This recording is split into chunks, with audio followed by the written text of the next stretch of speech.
Namaste. Today is Tuesday, January 24th, 2017. My name is Timothy Halloran. I am an astrologer located in Savannah, Georgia, where the film Forrest Gump was filmed. As you can see, it looks a little like Vietnam here. And I do readings. This is what I do. And so you can purchase an astrology reading from me at the link below, rasaleelahealing.com. And so in these bi-weekly videos, we talk about Rasa Leela. Rasa means beauty or aesthetic, and Leela means divine dance or divine play. And so we're always talking about this collective divine dance which we are a part of and which we are experiencing. And this divine dance at this time is exciting. It's a powerful time for humanity. And if you think it's exciting right now, it's just going to keep picking up pace. And so let's talk about where we exist in three-dimensional time. We'll talk about the planetary aspects, and we'll talk about the underlying meaning and symbolism. And so, just about a week ago, on January 18th, the sun entered the sign of Aquarius. And this is when things are starting to get exciting, yes? As Aquarius follows Capricorn. Capricorn is about structure, it's about work, it's about physical security. These could have been the areas in which some challenges were experienced this last month, late December into January. And when the sun moves into Aquarius, the transition from Capricorn into Aquarius is liberation, explosion, release. It is about breaking out of limiting boundaries. Aquarius is ruled by Uranus, the liberator, the great awakener, the boundary pusher, the pioneer, the inventor, the revolutionary, the humanitarian.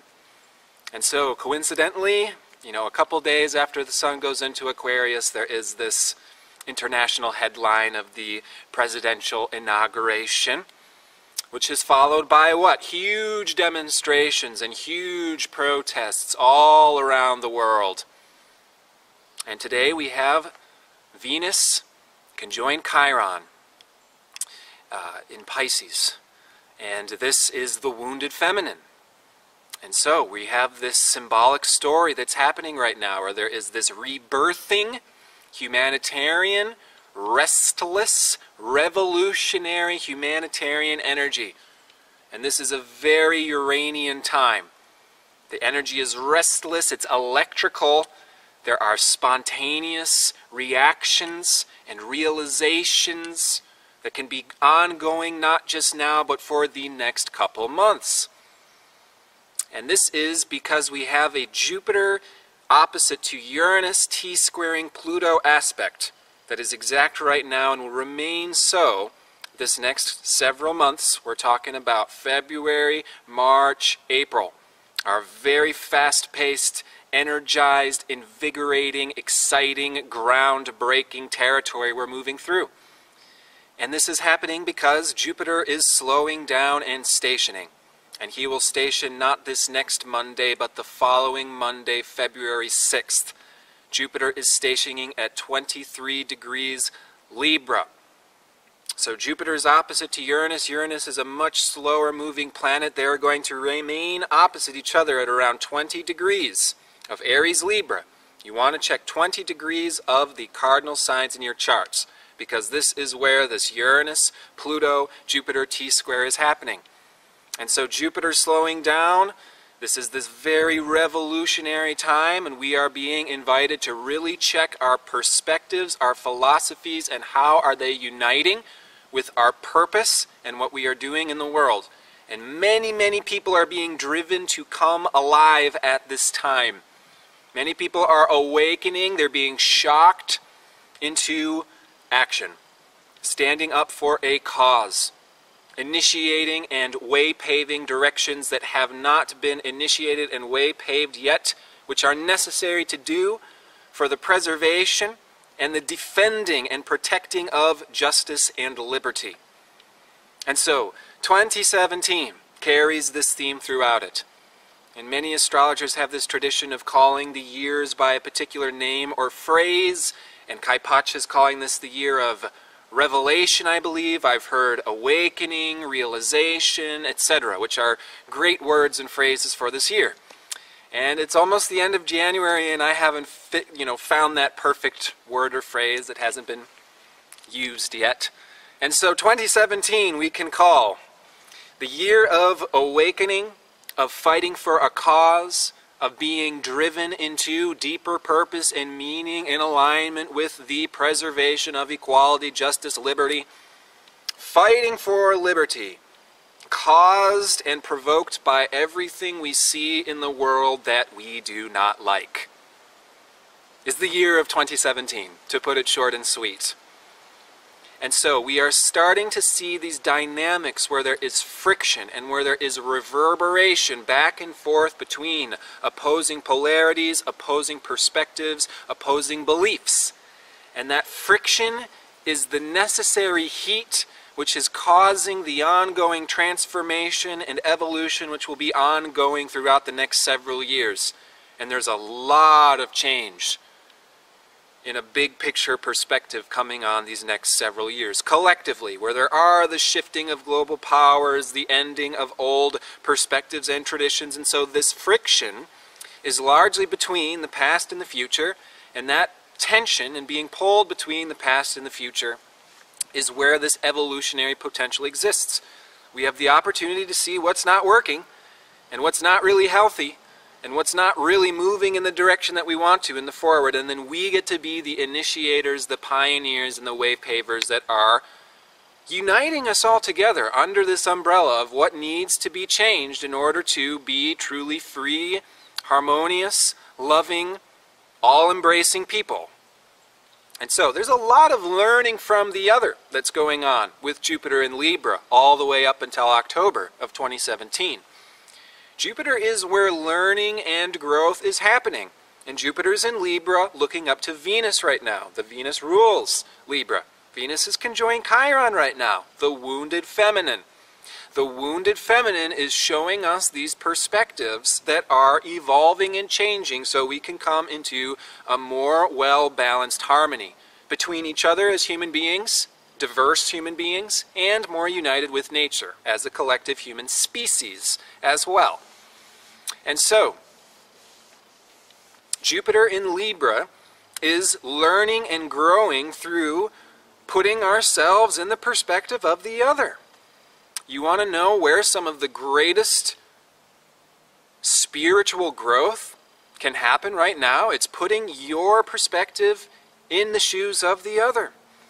Venus conjoined Chiron is where we experience pain sometimes. In our relationships, those that we really love and care about, out there in the world, there can be this somewhat experience of crises, and this is very, very important because Venus is entering her shadow phase right now as she passes Chiron, is going to turn retrograde at the start of March, and then mid-April come back into Pisces where she is right now, and station direct on top of Chiron April 15th. And so this period that is opening right now is going to be this very revolutionary period where we're looking at relationships, we're looking at other people, and there is so much of this friction, which is inviting us to become warriors of the new age, inviting us to stand up for what is most important. Again, justice, equality, what love and real harmony is, what real beauty is what Venus encapsulates, right? The feminine principle. Beauty, compassion, love, etc.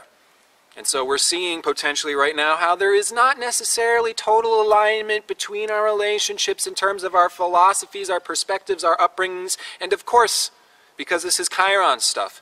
Chiron is we experience unique wounds, unique sense of abandonment, and unique hindrances throughout life coming from our past experiences, our upbringing, etc. And so it's important to remember, I love you, you love me, we're a happy family right now, and we're learning from putting ourselves in the shoes of the other. And this Chiron stuff, with Venus on Chiron now, and then Venus again stationing on Chiron in mid-April at the end of her approaching retrograde. This is deep, it's symbolic, it's meaningful. Again, Chiron is square to Saturn all of this year, We are being forced to look at what has oppressed, limited, and hurt us in the past. How has tradition, culture, authorities, our own parents, our own upbringing, how has it hurt you personally, uniquely? And then being inspired by that wound, that pain, is what drives us into awakening, into creating values and systems and ideals that we are sharing with others, coming from what we have learned through our own personal, tangible experience. Again, this year is taking what we don't like, what we've been hurt by in the past, and that awakening us, initiating us into a life that has more meaning and more purpose, because we are vehicles that are changing those past dynamics that used to hurt us. Now it's a blessing.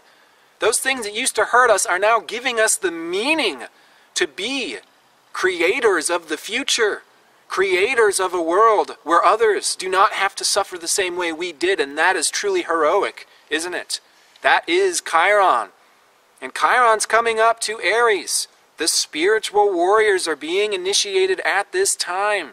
We are having our hearts ripped open so we can offer our healing guidance and wisdom to others. It is that time for us to be the heroes that we are. Not coming from necessarily, oh, did you dot all your T's, cross your I's, flip that, whatever. You get what I'm saying. It is you. It's your story. It's your experience. It's your feelings. And it is our innocence which has been wounded in some way, shape, or form with Chiron in Pisces.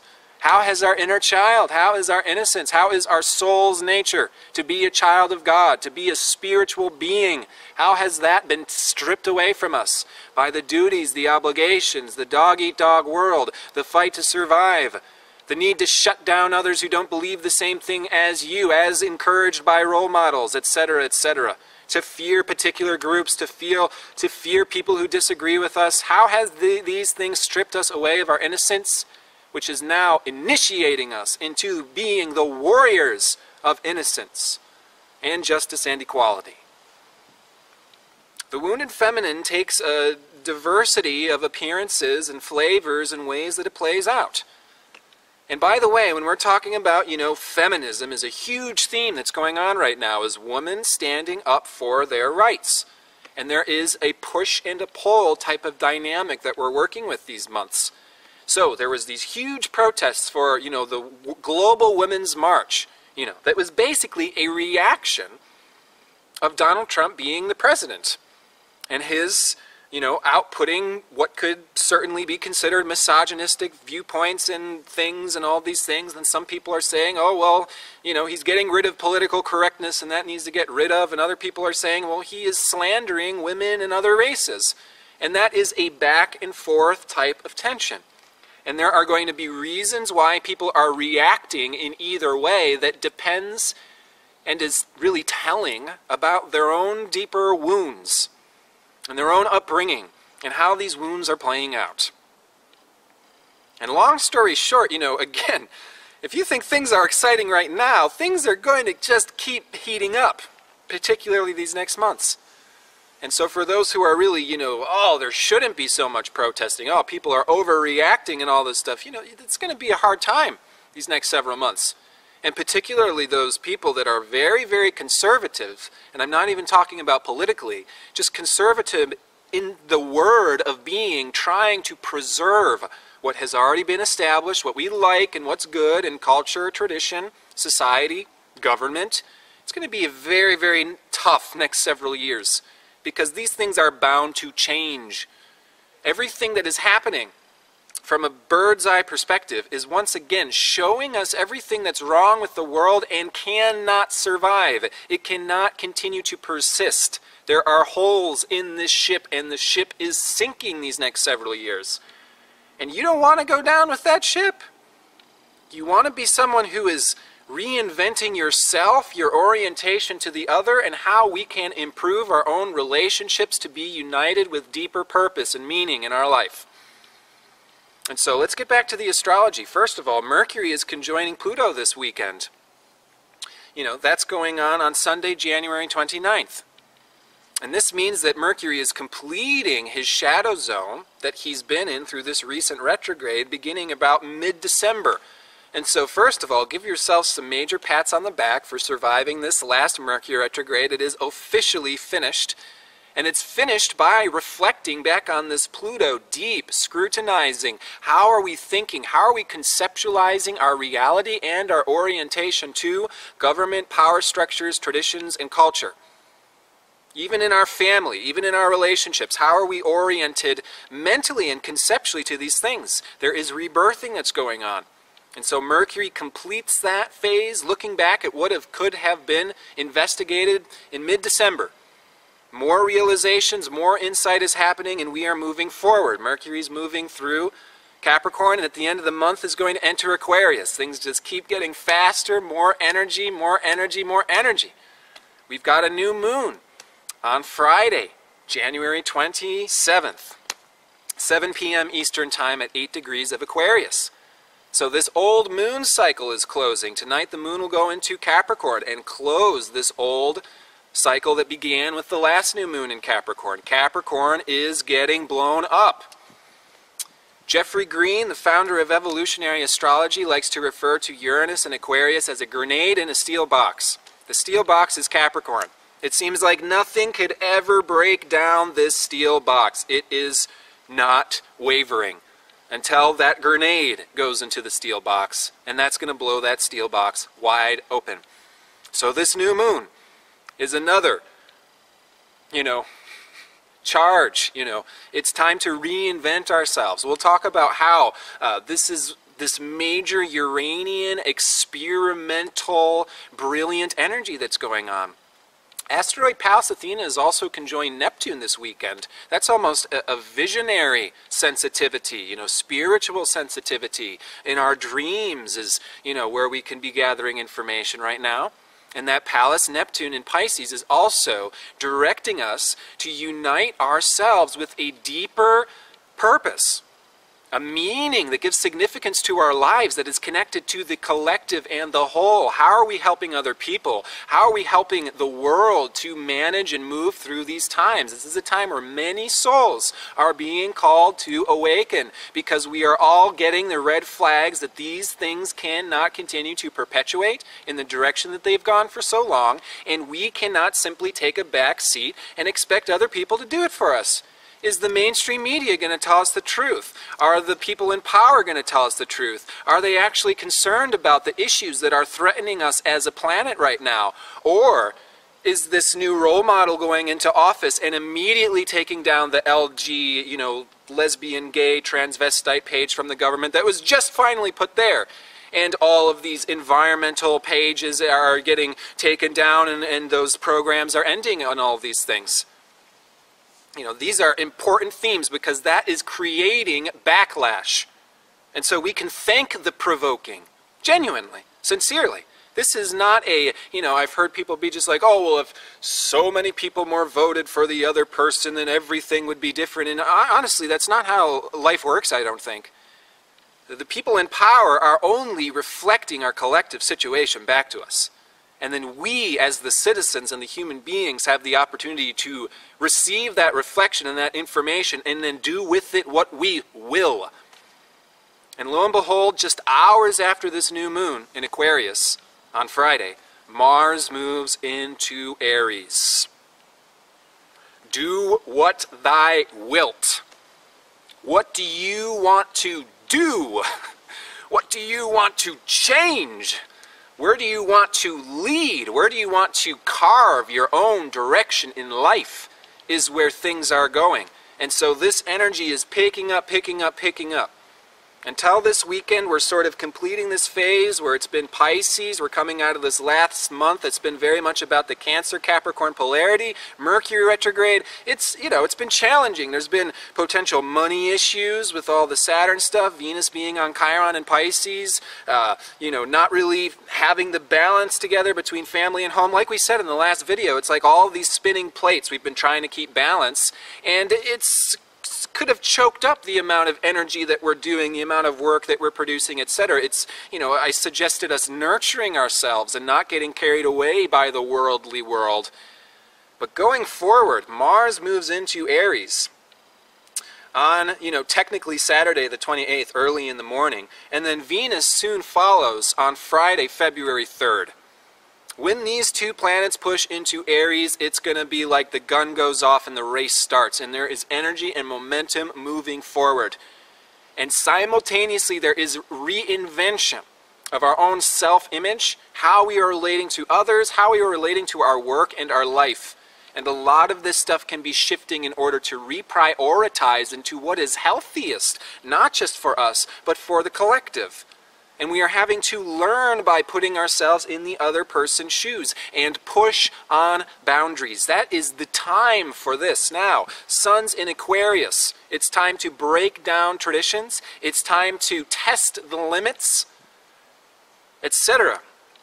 Like we said, the gay, lesbian, transgender website got taken down from the government site, and there's going to create backlash from the lesbian, gay, transgender community.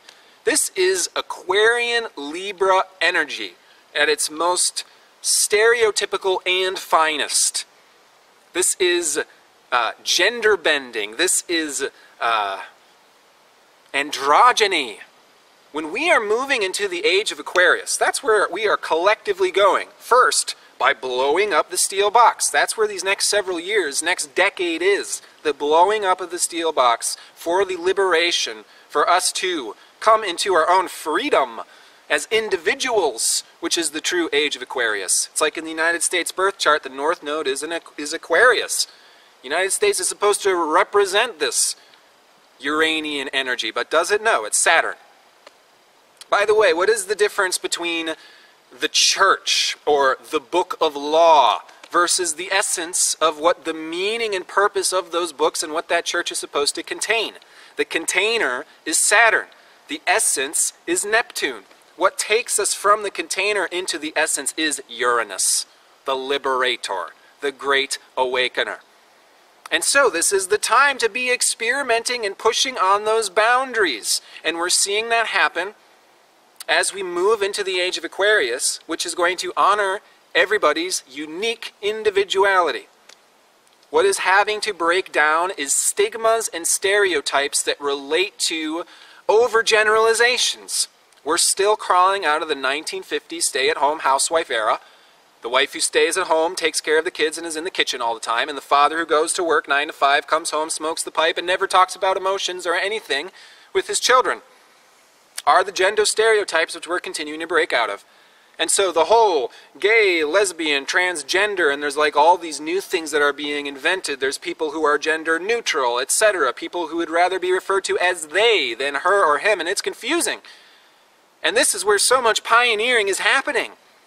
So much evolution and progress is happening. You think that's a lot of genders? 4 or 5? Just wait. There's going to be more. We are evolving by respecting our own inherent uniqueness as human beings, and there is not one size fits all. There are innumerable diversities of possibilities, and we are liberating ourselves and initiating into the appreciation of the beauty of that. That your greatest talents and traits come from uniquely who you are. The past age, the age of patriarchy, which is really several ages old, is be a cookie cutter and be strong because that's what society needs from you. We need you to be a cookie cutter. We need you to be this definition of what it means to be a successful man or woman because that's how we survive.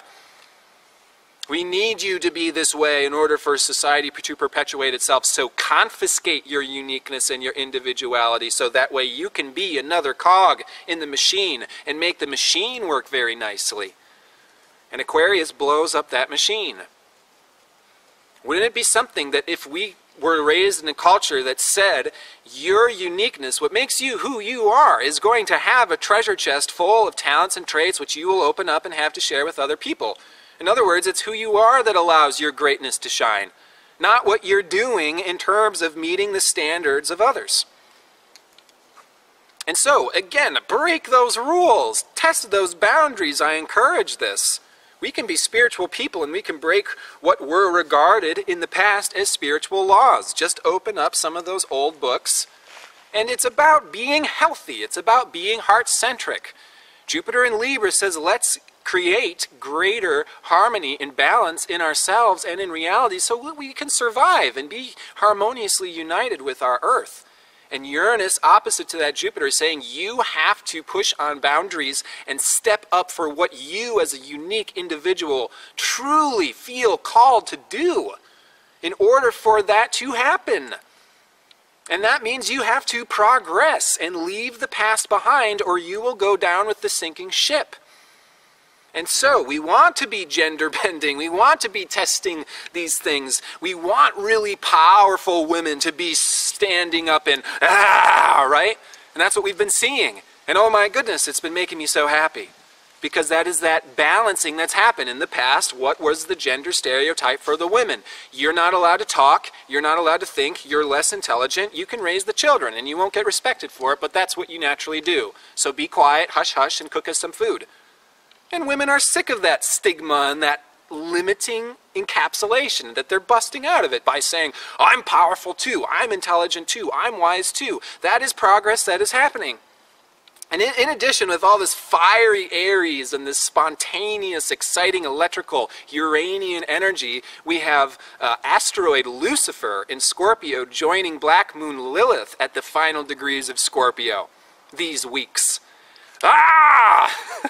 Let's release and liberate all of these old stigmas that said, oh, well, if you do this, then you're bad. If you do this, then you're a failure. If you do this, then you are giving up on life, and you're going to let down your mom and dad, and you're going to let down your church and your organization and other people. And it's just like, hell yeah. Break out of that shit and start your own church, start your own group, start communicating with other people that actually have values that are healthy and not oppressive and not, spiritual happy mask as a facade in front of something that's really quite ugly and evil and mean and oppressive. We need people to stand up for what real love is, and love and evolution go hand in hand.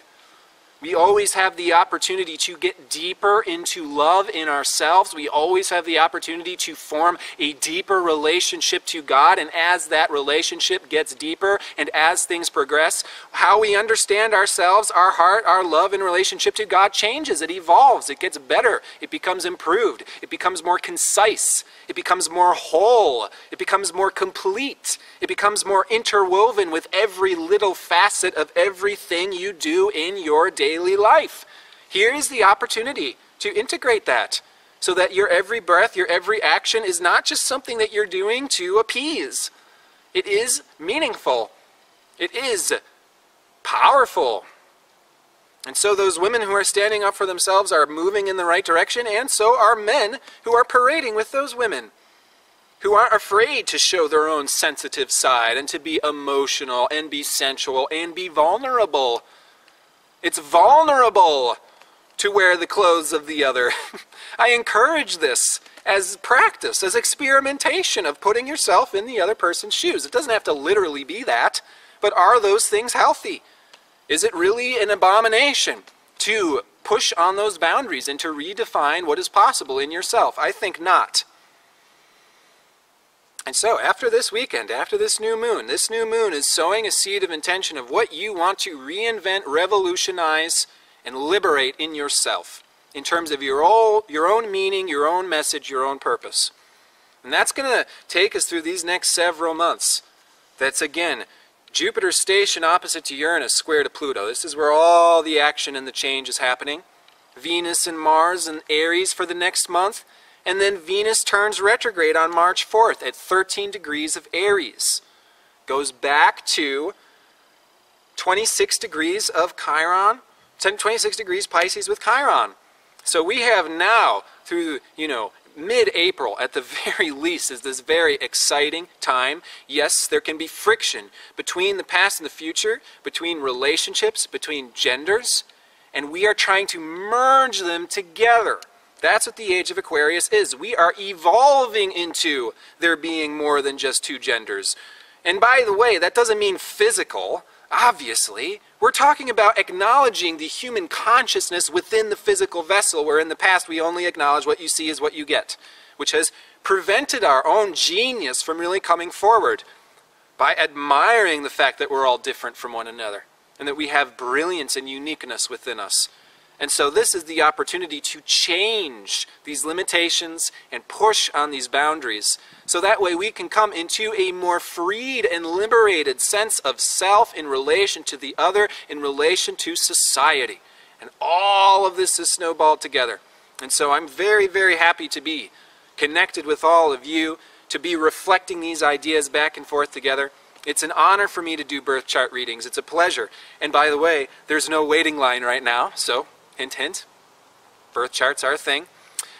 Also, Costa Rica is where I'm going to this amazing astrology conference in May of this year, and I will be promoting it up until then, encouraging all of you, if you feel a call, because this is the year for finding these groups, for creating these soul families united under the umbrella of we are co-creating the future together. And so this event is called Astrology Rising Co-Creating the Future. And I am recommending, if you feel compelled in any way to attend this event, to follow that call. This is the time for each and every one of us. We need to follow the call from the inside out. And then we are really way paving and initiating this next month. This next month is going to be an Aries time with Venus and Mars in the sign of the warrior. And Mars rules Aries. He's very powerful there. I'm doing what I want. Get out of my way. Mars picks up his sword and says, this is where we're going. When we're walking through the trails of life and that trail becomes overgrown and it's just like, oh, we're stuck. Ooh, it's not really looking good here. Yeah, there's all of these thorns and these brushes oppressing us and limiting our freedom to move and dance and skip. Time to pull out that sword. Cut down those limiting trees and create your own pathway through life. Also, before I forget, I knew there was one other thing. I am going to be doing workshops starting very soon. I'm starting workshops when all this stuff is kicking off. And I would love to hear from you. What do you want to hear about? What do you want to learn? What would you love a workshop to be themed around? I would love to hear from you. And then we'll get started. We're going to do this stuff right away. We're going to be coming together and talking about some themes and hopefully learning astrology and getting in touch with one another in that type of way. And so please hit the link below. Or if you go into the, the written section of this video, I'll put the link there as well. And I'd love to hear back from you. I'd love to see you. And I'm wishing you absolutely all the best in this very exciting and restless time. At least we don't have to worry about being bored anytime soon. We're all needed here. I wish you the best. Lots of love. Namaste.